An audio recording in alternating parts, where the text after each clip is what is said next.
유대인들은 자기들의 신앙을, 자기들의 삶을 성경대로 살기 위해서 많은 노력을 했습니다. 유대인 중에 우리 성경에는 이 바리새인들은 경건하고 거룩한 삶으로 하나님께 돌아오면 하나님께서 유대 나라를 회복하리라 믿었습니다. 그래서 이제 포로기 이후에, 그러니까 바벨론의 포로로 잡혀간 이후에 계속되는 이 민족의 지배 가운데서도 많은 노력을 했습니다. 어떻게 하면 삶을 경건하고 거룩하게 바꿀 수 있는가 하고서 노력을 하다 보니까 이 유대인들이 선택한 세 가지 방법이 있습니다. 우리의 삶을 어떻게 하면 하나님 말씀처럼 거룩하게 살 것이고 경건하게 살 수 있느냐 해가지고 선택한 세 가지 방법이 있는데, 첫 번째가 구제입니다. 그러니까 성경에서도 이제 이 자선 또는 구제를 통해서 가난한 자를 돌보고 약한 자를 돌보는 삶으로 신앙과 믿음의 증거를 찾고자 했습니다. 두 번째 이 유대인들이 선택한 방법은 기도입니다. 기도는 일찍 이제 하나님과의 대화입니다. 그렇게 기도를 통해서 하나님과의 신앙과 믿음을 증명하려고 노력했습니다. 그다음에 유대인들 중에는 기도를 오랫동안 하는 사람도 있고요, 기도를 잘하는 사람도 나오기 시작했습니다. 마지막으로는 금식입니다. 이스라엘 사람 유대인은 고난과 순환의 시대를 이 금식을 통해서 극복했습니다. 금식을 통해서 회개하고 또 금식을 통해서 하나님께로 돌아왔습니다. 어떻게 보면 아주 훌륭한 역사와 전통을 가진 방법입니다. 그래서 이스라엘은 이 금식을 통해서 하나님을 의지하는 모습을 보여주었습니다. 자, 이런 유대인의 세 가지 삶의 방법, 구제, 기도, 금식이 유대인들의 전통이 되었어요.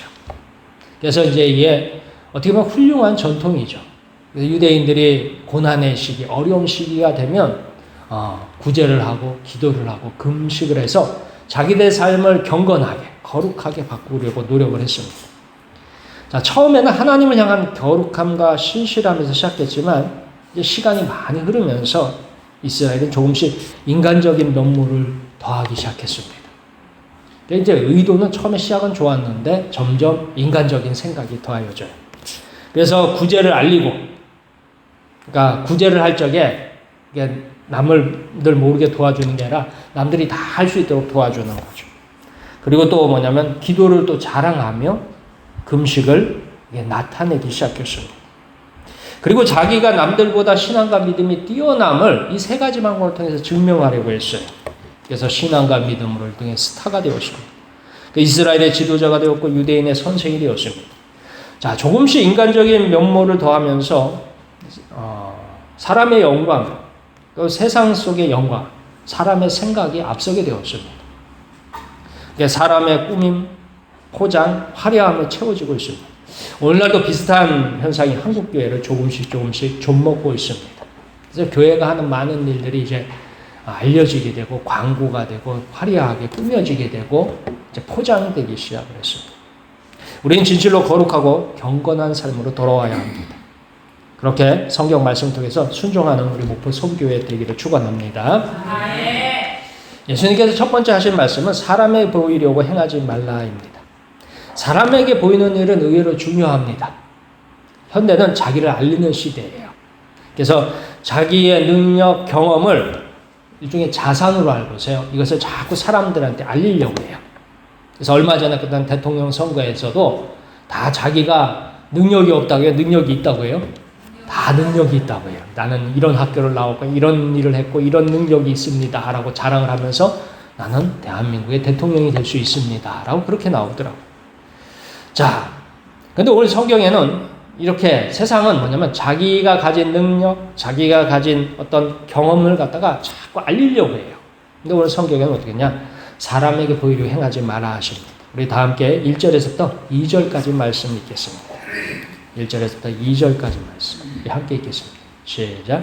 사람에게 보이려고 그들 앞에서 너희 의를 행하지 않도록 주의하라. 그리하지 아니하면 하늘에 계신 너희 아버지께 상을 받지 못하느니라.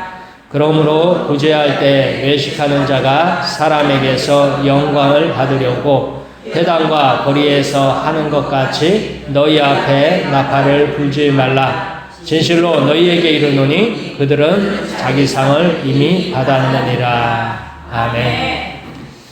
아마 이 당시에 어떤 부자가 사람들한테 구제를 할 때는 나팔을 불었던 것 같아요. 성경에도 뭐라고 나와요? 나팔을 불지 말라. 뭐 이렇게 되죠. 그러니까 구제할 때 뭐예요? 사람들한테 광고를 하는 거예요.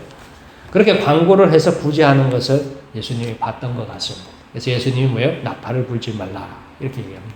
그러니까 사람의 고의를 하지 말라 하는 것입니다. 예전에 서울에서 부목사로 섬기던 때의 이야기입니다. 담임 목사님께서 안식년으로 하와이에 있는 열방대학에 이제 수업을 듣기 위해서 신청을 해서 가셨어요. 6개월 코스로 가셨는데요. 담임 목사님이 안식년 이제 하와이를 떠났습니다. 근데 교회의 모든 곳에 이상한 현상이 나타났습니다. 새벽 예배 출석 인원은요 3분의 1로 줄었습니다.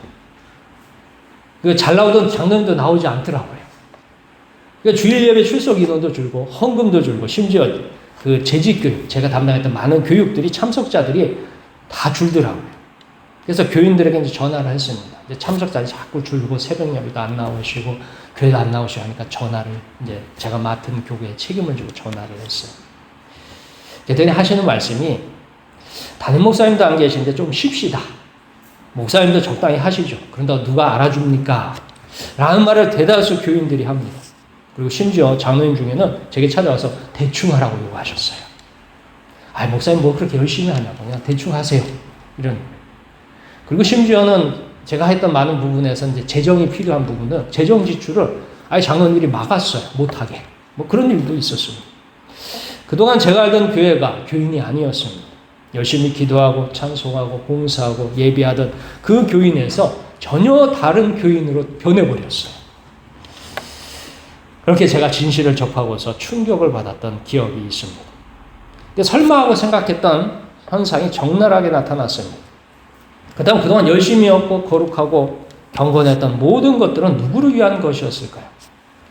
그때 생각을 해낸 게 이거였어요. 누구한테 잘 보이려고요? 네, 담임 목사님에게 잘 보이려고 그렇게 새벽 예배 열심히 나오고요. 기도 열심히 하고요. 그리고 봉사도 헌신도 열심히 했던 거였습니다. 전 도리어 담임 목사님 부재 중이면 더 열심히 기도하고 더 열심히 교회를 찾으랴 더 열심히 헌신하랴 기대했는데 오히려 교인들은 반대로 하더라고요. 그래서 제가 그때 제가 알았어요. 제가 너무 순진했구나. 그때 알았습니다. 근데 오히려 더욱 멀어지고 게을러지고 나태해지는 현상이 교회 곳곳에서 나타났습니다. 그걸 보면서 이 분들이 믿었던 게 살아계신 하나님이 아니라 누구였을 것 같아요? 목사님을 믿었던 것 같아요.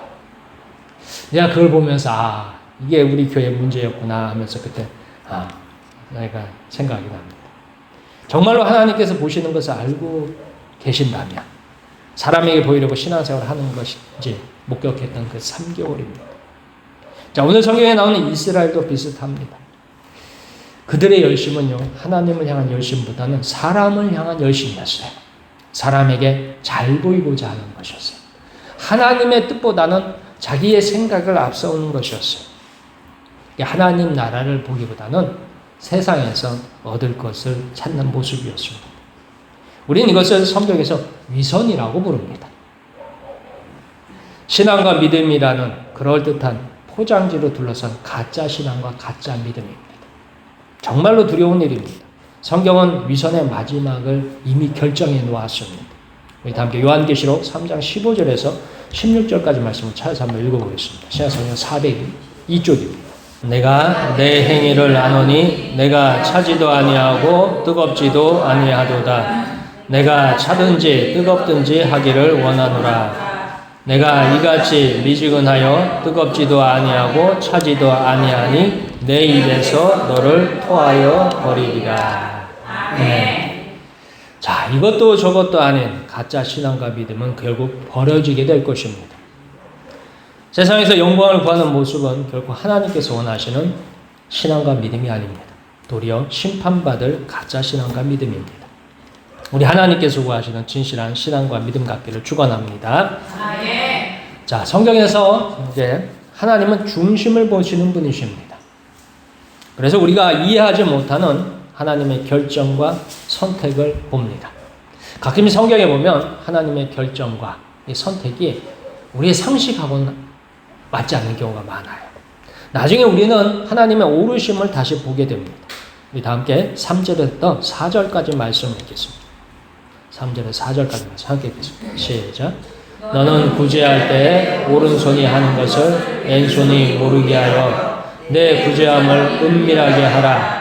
은밀한 중에 보시는 너의 아버지께서 갚으시리라. 아멘. 성경에는 이스라엘 역사상 최고의 왕으로 다윗을 말합니다. 그리고 다윗은 소년이었을 때, 청년이었는지 소년인지 몰라요. 아무튼 어린 시절에 기름을 부어서 선택을 합니다. 그 다음에 하나님은 무엇을 보고 다윗을 선택했을까요? 다윗, 어린 소년이었는데 하나님은 사무엘 선지자를 통해서 그의 머리에 기름을 붓고 이스라엘 왕으로 택해요. 왜 그랬을까 하는 거예요. 우리는 무엇인가 큰 일을 한 사람에게 능력이 있다고 평가합니다. 그래서 대통령 선거 때 보면은 이 사람이 과거에 했던 일들을 쭉 이렇게 소개하잖아요. 그 일을 통해서 그 사람의 능력이 증거되었다, 증명되었다라는 것을 말합니다. 그래서 우리에게 이런 어떤 일을 잘했느냐 못했느냐 굉장히 중요합니다. 그 일을 통해서 나타나는 능력을 가지고 더 중요한 일을 맡깁니다. 근데 다윗은 능력이 나타나기도 전에 하나님께서 선택했어요. 자, 그럼 다윗에게 무슨 능력이 있었느냐 하는 거예요. 왜 하나님은 다윗을 선택하셨을까요? 물론 하나님께서 미래를 아시게 선택하실 수 있습니다. 다윗을 딱 보니까 얘가 커서 훌륭한 신앙인이 될 것 같아요. 훌륭한 믿음을 가질 것 같아요. 그래서 하나님이 선택했다라고도 할 수 있습니다. 그러나 중심을 보시는 하나님은 이미 다윗을 알고 계셨습니다. 다윗이 행한 일 중에 어떤 일들을 알고 있었어요. 사람들은 모르는데 하나님은 아시는 일, 그게 있었습니다. 성경을 통해서 저는 두 가지를 골라보았습니다. 우선 작은 일에 최선을 다하는 다윗입니다. 일찍이 다윗은 집안에서 양치기를 했습니다. 양을 치는 것, 이제 목동이죠. 양과 염소를 들에다가 풀어놓고서 그것을 도망을 못 가게 그것을 관리하는 거예요. 이 관리하게 되면 이제 24시간 따라다니는 겁니다. 그래서 이제 이 다윗이 양치기를 하는데 어떤 일이 있었느냐? 집안에 귀한 손님이 왔어요. 아버지의 집, 이새의 집에 이스라엘의 가장 유명한 분이 찾아왔어요. 사무엘 선지자가 이새의 집을 찾아왔어요. 아버지 집에. 그래가지고 이 아버지가 이렇게 훌륭한 분이 왔으니까 잔치를 했어요. 동네 사람들 모쳐 쏟아 놓고 잔치를 하니까 음식을 준비하고 많은 준비를 해가지고 사무엘에게 대접을 합니다. 근데 그 자리에 다윗은 없었어요. 다윗은 그때 뭐 하고 있었어요? 그래서 양을 돌보고 있었어요. 그러니까 형제들이 많았는데 이제 아버지 입장에서는 그 형제들을 다 불러서 인사를 시키는데 다윗은 거기서 빠졌어요. 정확하게 왜 빠졌는지는 모르겠습니다. 그러나 분명한 것은 그 형제들 중에서도 다윗은 중요한 인물이 아니에요. 그러니까 그 아버지가 보기에도 자기 아들들이 큰 아들부터 아들이 여럿 있잖아요. 그 아들을 쭉 봤는데 막내 다윗은 그렇게 중요하지 않아요. 그러니까 굳이 사무엘에게 선지자에게 인사를 시킬 필요가 없는 거예요. 그러니까 다윗에 대한 대우, 다윗에 대한 평가는 그렇게 훌륭하지 않습니다. 그 집안 사람들조차도 다윗을 그렇게 훌륭하게 평가하지 않아요. 그러면 다윗이 양을 지킬 때 무슨 일이 있었을까요? 다윗은 열심히 양을 지키고 있었는데 그 양을 지킬 때 무슨 일이 있었을까? 우리 다 함께 사무엘상 17장 34절에서 36절까지의 말씀 찾아서 읽겠습니다. 구약성경 437쪽입니다. 다윗이 사울에게 말하되 주의 종이 아버지의 양을 지킬 때에 사자나 곰이 와서 양떼를 새끼를 물어가면 내가 따라가서 그것을 치고 그 입에서 새끼를 건져내었고 그것이 일어나 나를 해하고자 하면 내가 그 수염을 잡고 그것을 쳐 죽였나이다. 주의 종이 사자와 곰도 쳤은즉 살아계시는 하나님의 군대를 모욕한 이 할례받지 않은 블레셋 사람이리이까 그가 그 짐승의 하나와 같이 되리이다. 아멘. 이 장면은 블레셋과 이스라엘의 전쟁 중이에요. 블레셋의 골리앗이 나와서 이스라엘 군대를 조롱하기 시작합니다. 그러면서 하는 말이 이스라엘 중에 가장 등치가 큰 사람, 가장 전쟁을 잘하게 생긴 사람이 있는데 그가 바로 사울이에요. 사울 왕에 나와서 사울 왕이 보통 사람보다 어깨 하나가 높았다고 해요. 그러니까 사울 왕도 뭐예요? 체구가 큰 편이었어요. 근데 이제 블레셋에 나온 사람은 골리앗이에요. 이거는 거인이에요, 거인. 사울 왕과 비교가 안 돼요. 그래서 맨날 나와서 사울과 자기와 싸우자고 그렇게 자꾸 주장을 하는 거예요. 그때 이제 다윗이 이 전쟁터를 방문하고서 자기가 골리앗과 싸우겠다고 나아가면서 하는 이야기입니다. 저는 이제 성경을 묵상할 때요, 가끔씩 이런 상상을 좀 해봅니다. 어떤 상상을 하면, 만약 내가 그때 거기 있었다면 하고 상상을 해봐요. 이제 블레셋과 이스라엘이 서로 전쟁을 하기 위해서 군대를 모았어요. 그래가지고 블레셋에서는 골리앗이 나와서 대장으로서 나와가지고 큰 소리로 이스라엘을 조롱하고 있습니다. 근데 그 자리에 다윗이 나왔어요. 그래서 다윗이 나왔는데 뭐라고 얘기하냐면, 다윗에게 하는 말이 사울 왕이 그래요. 너는 소년이기 때문에, 저는 용사고 너는 소년이기 때문에 나가면 네가 도저히 상대가 안 된다. 위험하다. 그런 얘기를 해줘요. 그러니까 다윗이 하는 말이 그렇지 않다는 거예요. 뭐라고 얘기해요? 자기가 뭐예요? 양을 칠 때 양의 새끼를 뭐가 물어가요? 사자와 곰이 물어가면 어떻게 했다고요? 그것을 쫓아가서 그 양 새끼를 어떻게 해요? 자기가 구하여 내었다 해요. 그리고 사자와 곰이 자기에게 덤비면 어떻게 해요? 자기가 그것을 쳐 죽였다고 나와요. 이게 사실인지 거짓인지 모르겠지만 이 얘기를 합니다. 저 가끔 한번 생각해 봤어요. 만약에 여러분의 자녀들이, 아들이나 한 소년, 한 15, 16대 한 중고등학생쯤 됐는데 양을 치다가 사자와 곰을 만났어. 그래서 사자와 이 곰이 양 새끼를 한 마리에 물어갔어. 그 얘기를 이제 아들이 와서 하면은 여러분 뭐라고 하시겠어요? 뭐라고 하시겠어요? 이게 저 가만히 생각하면 그 생각이 들어요. 야, 너 다친 데 없어? 하고 먼저 확인해 보겠죠? 안 그래요? 곰과 사자가 왔다는데 다들 자기 아들이 다쳤는지 안 다쳤는지 먼저 확인할 거 아니에요. 그리고 두 번째는 뭐예요? 양을 물어갔어요. 그러면 그 물어가게 어떻게 해요? 네, 내버려 둬라. 뭐가 중요하니까? 네가 중요하니까. 내 아들이 중요하지 양이 중요해요? 아니잖아요. 여러분 같았으면 그래가지고 그 아들이 만약에 그 양을 구하겠다고 곰을 쫓아가고 사자를 쫓아간다고 하면 여러분이 그걸 보면 무슨 생각이 들겠어요? 아마 난리가 날 거예요. 절대로 쫓아가지 마라. 양 한 마리 잃어버리는 게 훨씬 낫다. 그러지 않겠어요? 저 같으면 그랬을 것 같아요. 어디서, 곰하고 사자가 나와서 양을 물어가는데, 그거를 찾겠다고 쫓아가요. 근데 오늘 성경에 보면 어떻게 나와요? 다윗이 뭐라고 합니까? 그 곰과 사자를 쫓아가서 그 일에서 양 새끼를 구하여내고, 심지어 자기에게 덤비면 어떻게 해요? 자기가 그것과 싸워서 이겼다라고 얘기해요. 아마 이 이야기를 그 집안 사람들이 몰랐던 것 같아요. 왜 몰랐을까요? 아마 그 이야기를 하면 아마 가족들이 안 믿었을지도 몰라요. 또한 안 믿었을 거고, 두 번째는 뭐예요? 그것 때문에 오히려 네가 거짓말을 한다고 오히려 혼나기는 했을지도 몰라요. 근데 아무튼 다윗은 그 일을 했던 인물이에요.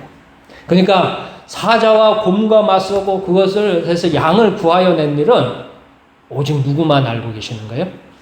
하나님만 아시는 거예요. 그러니까 하나님은 이미 딱 보니까 얘가 보통이 아니다라는 걸 알았어요.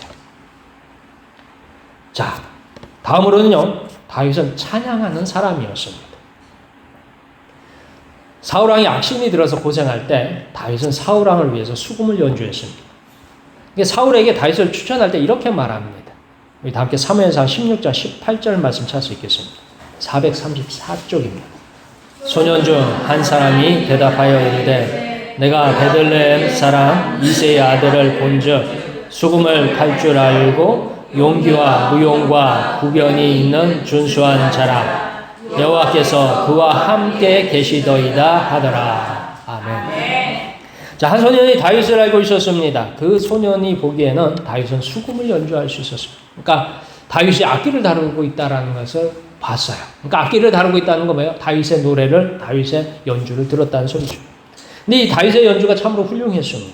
심지어 다윗은 용기가 있고 무용이 있으며 말도 잘합니다. 자, 결정적으로요. 그 소년이 다윗을 보았더니 누구와 함께 하시더라고요? 하나님과 함께 하시더라. 하나님.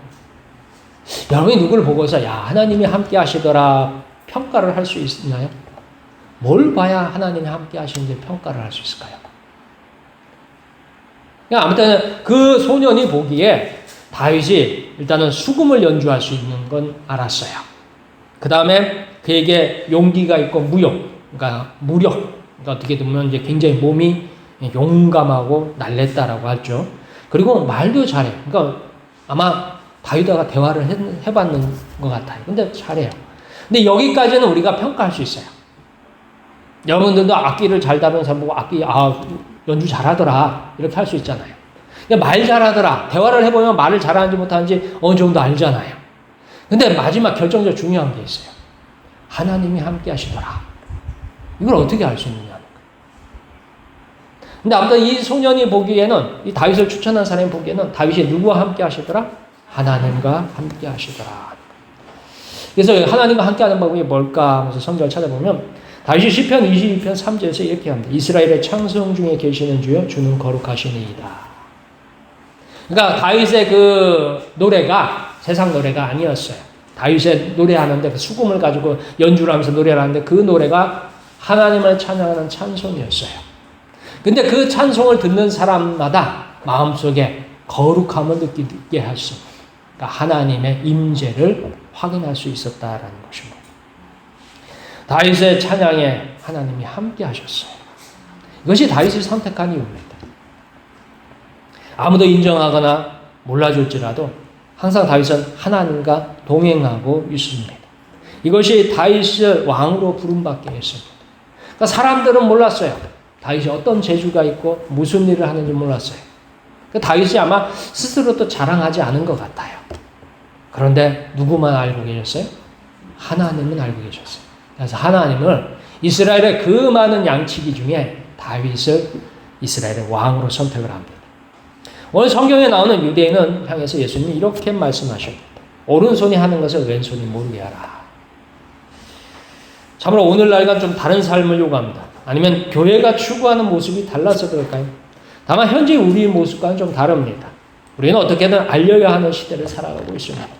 그래서 교회가 뭘 하더라도 이걸 알려야 돼요. 자꾸 알려서 뭐예요? 사람들한테 계속 이제 교회가 선한 일을 하고 좋은 일을 하고 훌륭한 일을 한다라는 걸 계속 가서 알려요. 근데 왜 이것과 다르냐라는 거예요. 여기에는 목적이 다릅니다. 왜 목적이 다르냐 이런 거예요. 예수님이 말했던 오른손이 하는 걸 왼손이 모르게 하라. 이것은 뭐냐면 사람의 영광을 위해서 그들이 했어요. 구제할 때도 나팔을 불러서, 원래 고대 시대에는 성에 어떤 소식이 전령이 도착한 어떤 소식을 가져온 사람이 있으면 그 사람이 어떻게 하냐면 나팔을 불어요. 사람들이 모이면 그 소식을 그 앞에서 알립니다. 그러니까 나팔을 불면 사람들이 모이고 거기다가 전달해야 할 소식을 알리는 거예요.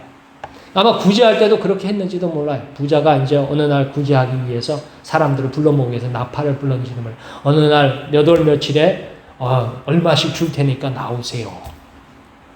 뭐 그런 것들을 보면서 사람들이 느꼈죠. 야, 그 사람이 참 의롭다. 그 사람이 참 좋은 일 많이 한다. 이렇게 알려졌었던 것 같아요. 그래서 예수님께서 그걸 보면서 그가 하나님을 위해서 하는 것이 아니라 자기를 위해서 하더라 하는 것입니다.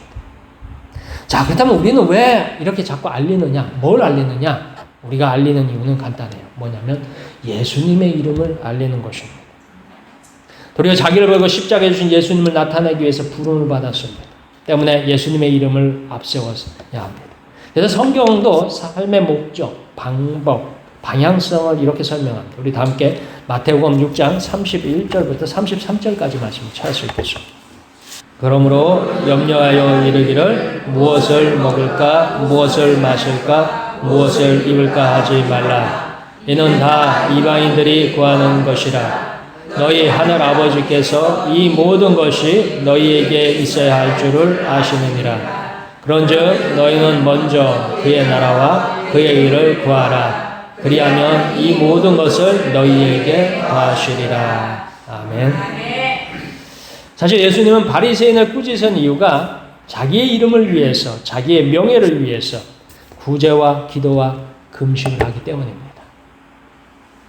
구제도 자기를 위해서, 기도도 자기를 위해서, 금식도 자기를 위해서. 나중에 기도할 때도 보면은요, 지방 골방에서 기도하라고 성경에 나오지만 여기 보면은 큰 사거리에서 두 손을 들고 기도하더라고 나와요.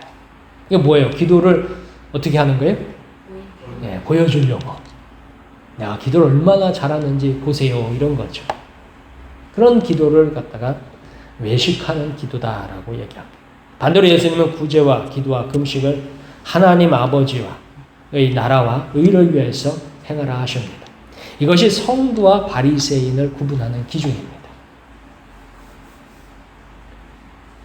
오늘날 교회가 실패하는 경계선입니다. 교회와 성도는 철저하게 하나님 나라와 의를 위해서 살아갑니다. 모든 영광을 예수님께 드리기 위해서 삽니다. 이렇게 사는 사람이 교인이고 그리스도인이고 하나님의 백성입니다. 그래서 우리가 살아갈 적에 과연 우리 누구를 위해서 이 일을 하느냐 했을 적에 우리 남은 3일도 하나님 나라와 의를 구하는 우리 모두가 되길 주의 이름으로 축원합니다. 기도하겠습니다.